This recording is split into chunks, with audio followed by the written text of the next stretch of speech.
Hey guys, this is doctor Saurabh Jain और आज इस वीडियो में हम बात करेंगे 2027 की आपका अप्रोच क्या होना चाहिए। इतने सारे आपने पेपर देख लिए, इतने सारे टाइप के आपने पेपर देख लिए। 2025 का पेपर बहुत टफ आ गया, 2026 का पेपर बहुत टफ आ गया। क्या करना है आगे, किस तरह से आप अप्रोच कर सकते हो पूरे साल को ताकि आप सिलेक्शन लेकर के निकलो। ओके, मैं बहुत टू द पॉइंट और प्रैक्टिकल बात करूंगा और एक एक बात को आप प्रॉपर्ली समझते हुए चलना। ओके, जो लोग नए आए हो भाई प्लीज़ लाइक एंड सब्सक्राइब कर देना चैनल को। आप मुझसे अगर कनेक्ट करना चाहते हैं, बात करना चाहते हैं directly, you can Telegram me at doctor Saurabh Jain. ये मेरा टेलीग्राम आईडी है, मेरा टेलीग्राम ग्रुप है, मेरे नाम से आप सर्च करोगे आपको मिल जाएगा, वो ज्वाइन कर लेना क्योंकि वहाँ पर मैं ये बता देता हूँ कि मैं कब लाइव आने वाला हूँ। लाइव में आप मुझसे डायरेक्टली इंटरेक्ट कर सकते हो, आप मुझे मैसेज करोगे, आप मुझे कुछ वहाँ कमेंट करते हो, मैं हर एक बच्चे का रिप्लाई करता हूँ लाइव पे। मेरा मेंटरशिप एक प्रोग्राम है जो 2027 के बच्चों के लिए है, चाहे वो ड्रॉपर हो चाहे वो फ्रेशर हो। अगर आप वो चाहो तो you can check it out, you can Telegram में, I will give you the details of that program. Okay, so अब देखो क्या प्रॉब्लम आती है, ड्रॉपर सबसे ज़्यादा गलती क्या करते हैं।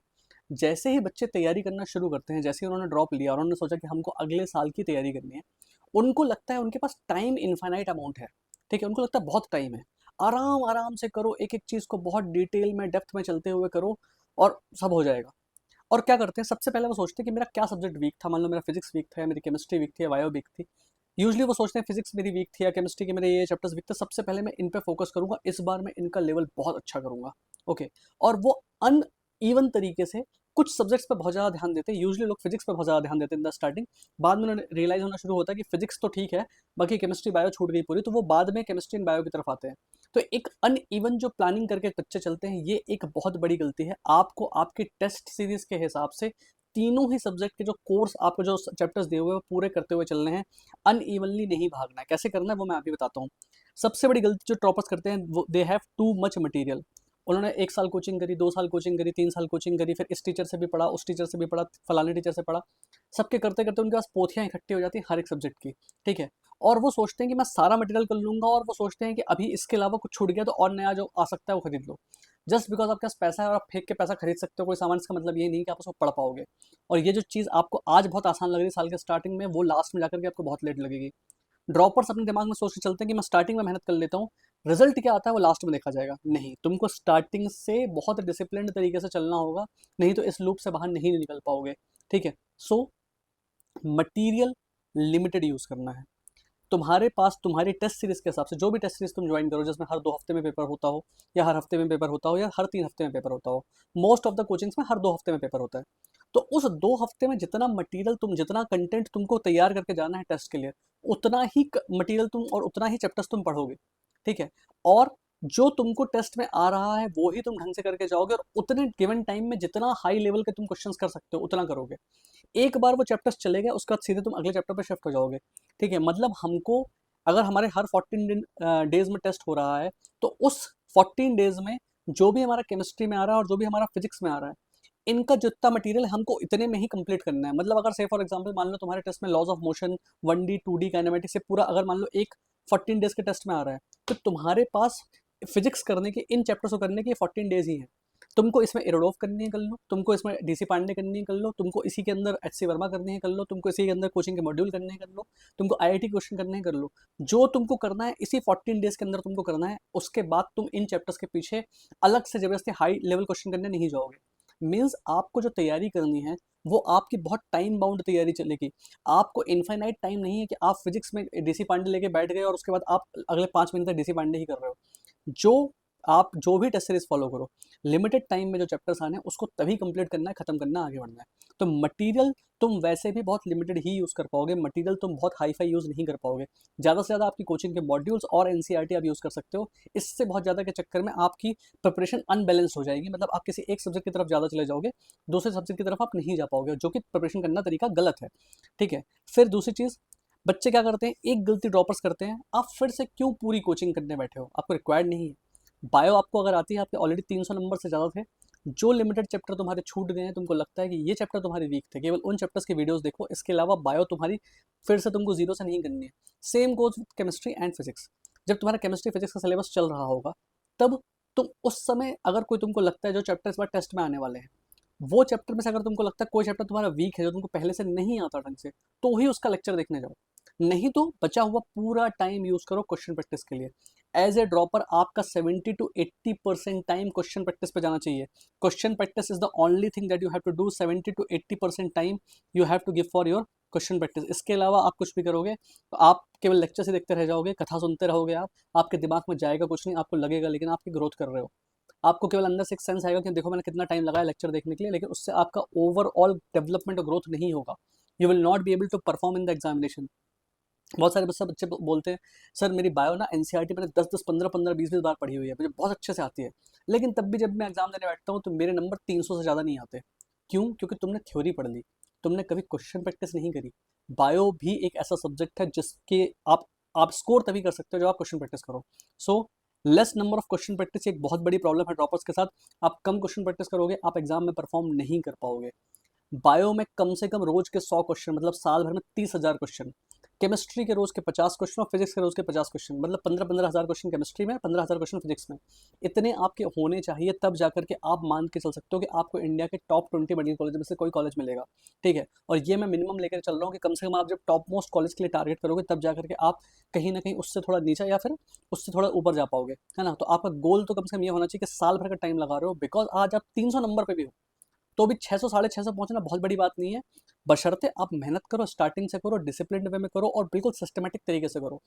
अनबैलेंस्ड प्रिपरेशन करके स्टार्टिंग में कुछ सब्जेक्ट्स बहुत ज़्यादा कर लिए और बाद में बायो पूरा बाद के लिए छोड़ दिया, ये नहीं हो पाएगा, है ना। फिर देखो, अब मैं बताता हूँ करना कैसे, सब्जेक्ट वाइज हम बात करते हैं। सबसे पहले बायो। बायो सबसे इजी सब्जेक्ट है करना, लेकिन सबसे जल्दी भूलता भी बायो है। अगर आज तुमने बायो करी और तुमने 2 हफ्ते बायो नहीं करी, उसके बाद तुम उठाओगे तुमको अजीब सा लगेगा। जो चैप्टर तुमने आज पढ़ा था, आज से 2 हफ्ते बाद उसके क्वेश्चन करने बैठोगे, नहीं बनेंगे तुमसे क्वेश्चन, या तुम्हारी एफिशिएंसी गिर करके 50-60% पे पहुंच जाएगी। बायो साल भर नहीं करनी है। बायो आपको अपना साल के स्टार्टिंग में ही 1-2 महीने के अंदर निपटा के खत्म कर देनी है। मोस्ट ऑफ द बच्चे जो होंगे उनकी बायो ठीक ठाक होगी, 250 नंबर पे तो आप होगे, कई बच्चे 300 325 पे भी होंगे जिनके ऑलरेडी बायो 325 से ऊपर है, 300 से ऊपर है, मतलब तुमको बायो आती है। You just directly go for question practice. एक एफएसटी बायो का रोज दो, 100 क्वेश्चन रोज बायो की प्रैक्टिस करो। जहां तुमको लगे कि तुम्हारे अंदर कोई कमी है, केवल उस चीज को निपटाने के लिए जाओ। और जो टेस्ट सीरीज में आना हो वो अलग से 2-3 चैप्टर जो भी हैं बायो के, उनको अलग से ढंग से रिवाइज करके उनके अलग से क्वेश्चन प्रैक्टिस करके जाके टेस्ट सीरीज का पेपर दे करके आओ। बायो का एक एफएसटी तुमको रोज देना है। अगर तुम्हारी बायो ऑलरेडी 300 से ऊपर है तो एक एफएसटी रोज देना तुरंत शुरू कर दो। नहीं है, जो पर्टिकुलरली 2-4-5 चैप्टर तुम्हारे वीक हैं, पहले उनको निपटा के खत्म करो, उसके बाद बायो का एक एफएसटी रोज दो। बायो साल के स्टार्टिंग में खत्म करनी है, पहले खत्म कर देनी निपटा के, ताकि तुम साल भर उसकी क्वेश्चन प्रैक्टिस करते रहो। बायो इतनी परफेक्ट होनी चाहिए कि तुम जब एग्जाम हॉल में बैठो, अगर 2026 जैसा पेपर आ जाए जो भी आया था, तो तुम्हारे 360 में से 360 आए। बायो में कहीं कोई गलती करने का कोई मार्जिन नहीं है, क्योंकि आपको सिलेक्शन के लिए सबसे ज़्यादा बल्क ऑफ द स्कोर आपका बायो ही खींचती है। तो बायो को साल भर नहीं खींचना है, बायो को स्टार्टिंग में एक बार निपटा के खत्म कर दो, फिर बायो की केवल करनी है question practice, full syllabus question practice, और केवल वो चीज़ें रिवाइज करनी है जो आपकी वीक है, और बाकी चीज़ चैप्टर वाइज रिवाइज करते जानी है टेस्ट सीरीज के हिसाब से। ठीक है, so you need to do a lot of question practice. जैसा कि मैंने बोला, कम से कम 30,000 क्वेश्चन बायो के प्रैक्टिस करने हैं साल भर। 100 क्वेश्चन रोज करने हैं एक पेपर के थ्रू, 90 क्वेश्चन करो, 100 क्वेश्चन के अप्रॉक्सीमेटली तुम्हारे हो जाएंगे। ठीक है, आप केवल बायो को सिर्फ रिवाइज कर करके नहीं जीत सकते। ठीक है, कितने भी बच्चे होंगे जिन्होंने साल भर केवल बायो रिवाइज करी थी, क्वेश्चन प्रैक्टिस नहीं करी थी, उनसे पूछ लेना, उनको दिक्कत आई है बायो में। वो बच्चे जो साल भर क्वेश्चन प्रैक्टिस करके गए थे, जिन्होंने बहुत अच्छी क्वेश्चन प्रैक्टिस करी थी, उन्होंने बहुत अच्छा परफॉर्म किया। मेरी एक स्टूडेंट है, मेंटरशिप प्रोग्राम का पार्ट है, उसने बायो के इतने क्वेश्चन प्रैक्टिस किए थे लास्ट के केवल 2 महीने में कि मैं तुम्हें क्या बताऊँ, और वो 360 में 360 स्कोर कर रही है बायो में। सो इट्स प्रैक्टिकली पॉसिबल, मतलब कोई बहुत बड़ी चीज़ नहीं है। थोड़ा सा स्ट्रेटेजी चेंज करते हो, बायो में आपको रिजल्ट तुरंत मिलता है। इसीलिए आप जब भी टेस्ट सीरीज का पेपर भी देने जाओगे, बायो के आप इतना अच्छे से करके जाओगे कि बायो का आपके टेस्ट सीरीज में चाहे कितना ही टफ पेपर क्यों ना आ जाए, 320-330 आपके बायो में आने ही चाहिए, इससे कम नहीं आने चाहिए। तभी आप मान के चल सकते हो कि आप बायो सही तरीके से साल भर कर रहे हो। ठीक है, सो बायो को कंप्लीट करना है पहले। ठीक है, और क्वेश्चन प्रैक्टिस करना है from the very beginning. Bio को साल भर ड्रैग ऑन नहीं करना है, बायो सबसे इंपॉर्टेंट सब्जेक्ट है। सिर्फ बायो के बेसिस पर भी एग्जाम तो बहुत ईजिली निकाला जा सकता है। और बायो एक बार जब ढंग से हो जाती है ना, तो चक्कर ये पड़ता है कि बायो इतना कम टाइम मांगती है फिर सिर्फ मेंटेन करने के लिए, कि आप बचा हुआ टाइम फिजिक्स केमिस्ट्री को ज़्यादा दे पाते हो। तो साल के एंड तक आते आते ना आपकी बायो बहुत स्ट्रांग होती है, आप बहुत अच्छी पोजीशन में होते हो, और इस टाइम को आप यूज़ कर पाते हो फिजिक्स केमिस्ट्री को अपने इंप्रूव करने के लिए, क्योंकि वहाँ से खिंचती है रैंक। ओके, अब आते हैं फिजिक्स पे। फिजिक्स क्या करना है? फिजिक्स में जो तुमको करने का मन हो तुम वो करो। तुमको बहुत टफ करने का मन है, आईआईटी लेवल के क्वेश्चन करने, एडवांस करने हैं, मेंस करने हैं, तुमको एचसी वर्मा, एरोडोप जो करना है तुम खूब करो। But the thing is that you need to be balanced. मतलब अगर टेस्ट सीरीज में 2 हफ्ते के बाद टेस्ट होना है और तुम्हारे 4 चैप्टर हैं फिजिक्स के जो हम तुम्हारे आने हैं। तो तुम बायो कंप्लीट करोगे, केमिस्ट्री कंप्लीट करोगे, फिर और जो तुम्हारे पास टाइम बचता है तुमको जितने टफ लेवल के क्वेश्चन करने हैं तुम कर लो, क्योंकि मुझे पता है कि 2 हफ्ते का जब टाइम, लिमिटेड टाइम तुम लेकर के चलते हो अपने, और 4 चैप्टर 5 चैप्टर तुम्हारे हाथ में होते हैं जो टेस्ट सीरीज में भी आने वाले हैं, तो तुम्हारे पास ईजी मॉडरेट के ऊपर बहुत ज़्यादा जाने का टाइम होता नहीं है।